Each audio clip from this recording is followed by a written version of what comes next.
You most probably have heard of the term bodily autonomy from famous movies or social media movements or political talks on the international level.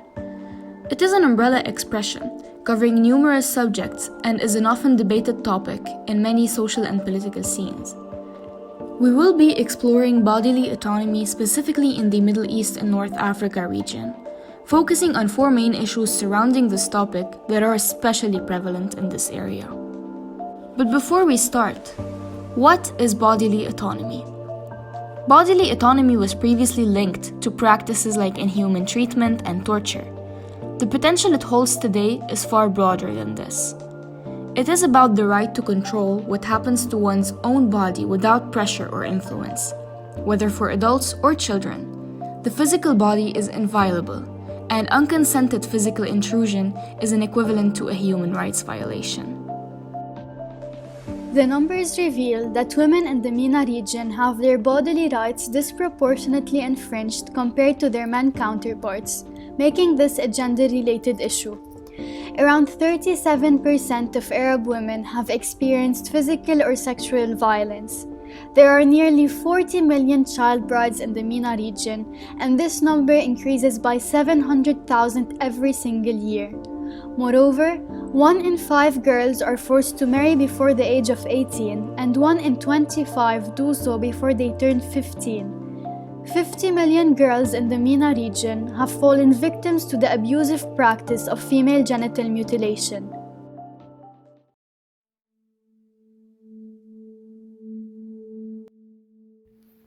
The first factor shaping the problem of bodily autonomy infringement in the MENA region disproportionately against women is the frequency and approach towards sexual abuse of women. During conflict, mass sexual assault is a war tool used by opposite sides on women. Rape is often used to terrorize the population, as well as demonstrate victory and in some cases change the ethnic makeup of the next generation. In the first 2 years of the Syrian conflict, 6,000 women were reportedly raped, and in the 1988 Anfal campaign, 100,000 women were abducted and raped. Rapists and sexual harassers are shown leniency and sometimes even acquitted in the Arab region.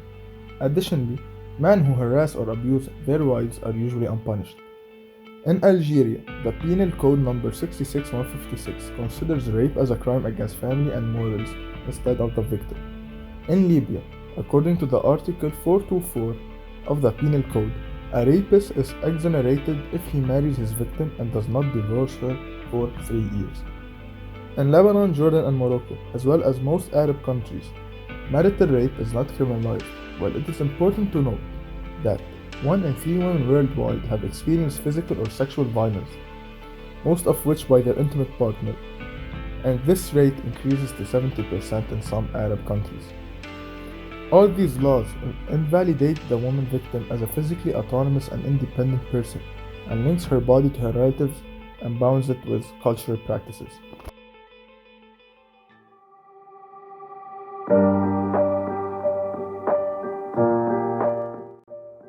The female body in the MENA region is the holder of her family's honor. Her body is expected to be in the service of the reputation of her family, and this often leads to trespassing her bodily autonomy. In traditional Muslim culture, the bride is expected to bleed on her first wedding night during intercourse, with both families waiting outside to see a blood-stained sheet for proof.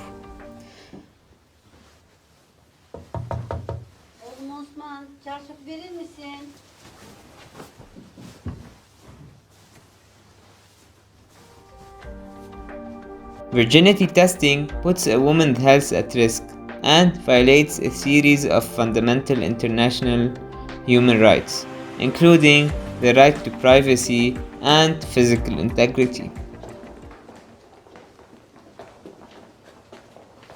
İyi akşamlar.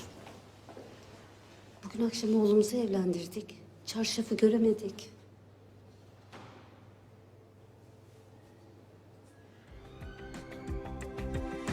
"50 million women in the MENA region have fallen victim to female genital mutilation, including 19% of Yemeni women and 87% of Egyptian women.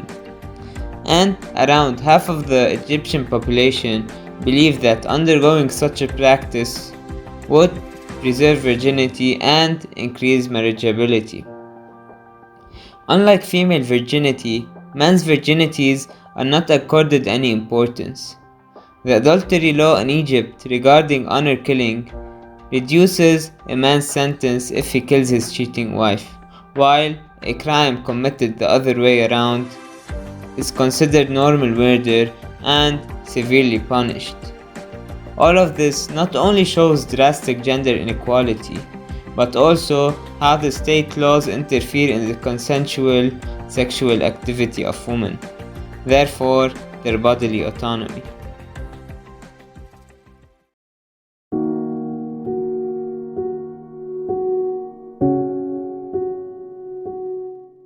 Child marriage, a human rights violation, is a bold example of clear violation of the bodily autonomy of young girls who are often sold or forced and are predominantly victims of marital rape and other forms of mental and physical abuse. The Middle East contributes 700,000 child brides per year, compromising their education and often resulting in early childbearing, forced sexual relations, and social isolation. Studies also show that girls who marry at a younger age are generally more vulnerable to spousal violence than girls who wait longer to marry. إيش براءة الطفولة؟ إيش ذنب الأطفال من تتزوجوهم كذا؟ يعني مثلا أنا بحل مشكلتي صح؟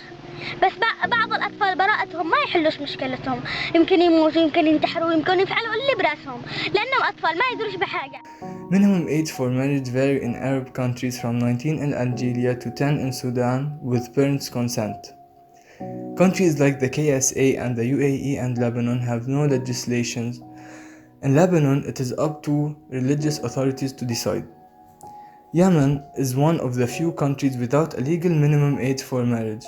2/3 of marriages there involve underage brides, including 44% under 15.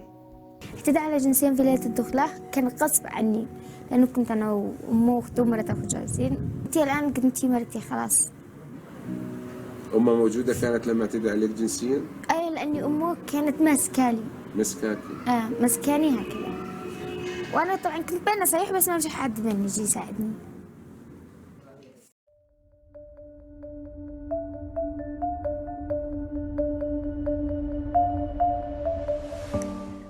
Violations of the LGBTQ community's body autonomy continue to be rampant, ranging from killings to mass arrests and censorship of pro-LGBT speech. Experiences of violence and discrimination often infiltrate both the public and private lives of LGBTQ people in the region who are thought to be against religion and morals. Some states in the MENA region, including Lebanon, Egypt, and Turkey, have used forced anal examinations to seek proof of homosexual conduct. This is not only a form of body intrusion, but also a clear method of torture. According to doctors, it is not a reliable method to prove if people are homosexual. هبط لي سروالي طلعوني معناتها فوق طاولة هكايا عاون هبط لي سروالي وعاون شد لي ضيق والطبيب ملول معناتها حط صبعه. Consensual same-sex relations remain criminalized in the majority of Arab states, and public morality laws are used to violate the rights of LGBTQ people. Many Lebanese trans women have stated that security forces subject them to harassment, arrest, and even torture because of their appearance. While Lebanese law does not criminalize being transgender, Article 534 of the Penal Code criminalizes any sexual intercourse contrary to the order of nature. This code has been regularly enforced against trans women who are detained and placed in men's cells. كنت طالعة على البقاعة وقفوني طلعت لعند الضابط بلش بالضرب فيه يضربني بالسنتور يضربني بالبوت اللي لابسه.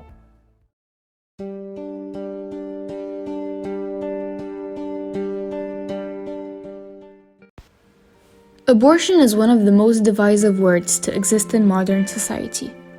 There is a lack of reliable data on unsafe abortions in countries where it is illegal, But the last WHO 2008 report that includes numbers estimates 1,730,000 yearly unsafe abortions in the MENA region alone, resulting in 2,100 annual maternal deaths.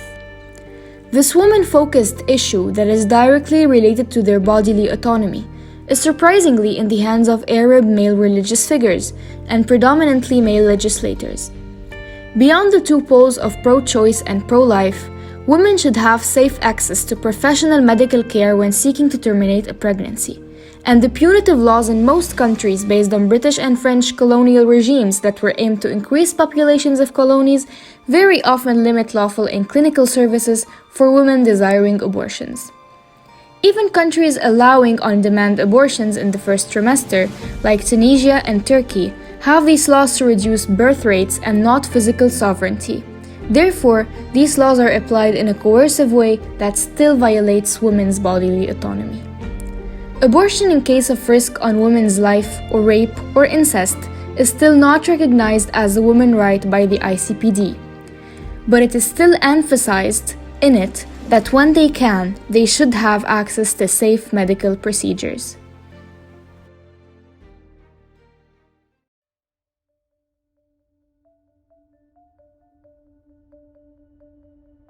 Many factors have led to the spread of the aforementioned issues. In the MENA region, legislation often fails to address all forms of violence against women, and enforcement mechanisms are frequently inadequate. The lack of essential services for survivors of violence as well as the high occurrences of conflicts have further exacerbated the issue for women. In fact, legal protection is the weakest in the MENA region, where 73.3% of girls are not protected against child marriage if parental and judicial consent is acknowledged. Conservative and religious values have also limited women's rights by giving them a subordinate status and handing power over to their husband or male kin. Most personal status laws are guided by different sects, giving women unequal rights and less than full social and political participation. Moreover, the patriarchal culture and familial traditions are integral in shaping social and political values in the MENA countries. After the French and British colonized most of the region, women's rights were given based on the French and English civil code and Islamic law, which further entrenched the contribution of both religion and culture.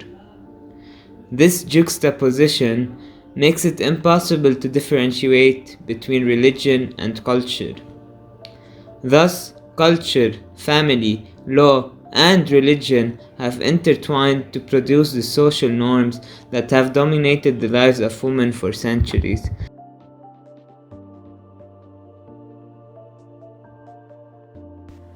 The stakeholders involved in the fight for greater body autonomy range from national, international, and transnational organizations to governments, NGOs, religious figures, and individuals.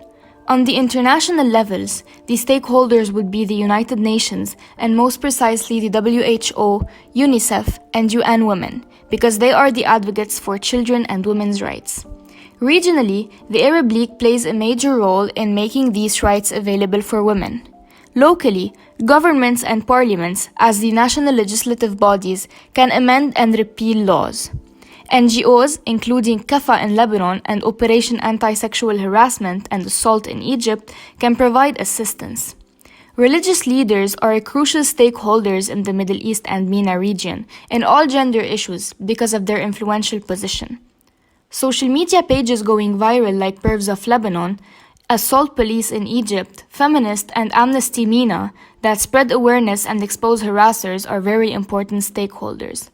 Finally, individuals could make a change starting from their own homes, with their wives, children, friends, or family.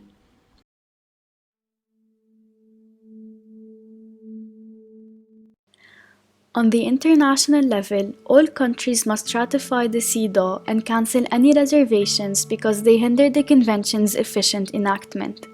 The optional protocol to CEDAW has been ratified by only 3 countries in the MENA region: Morocco, Tunisia, and Libya. Thus, other countries must follow suit.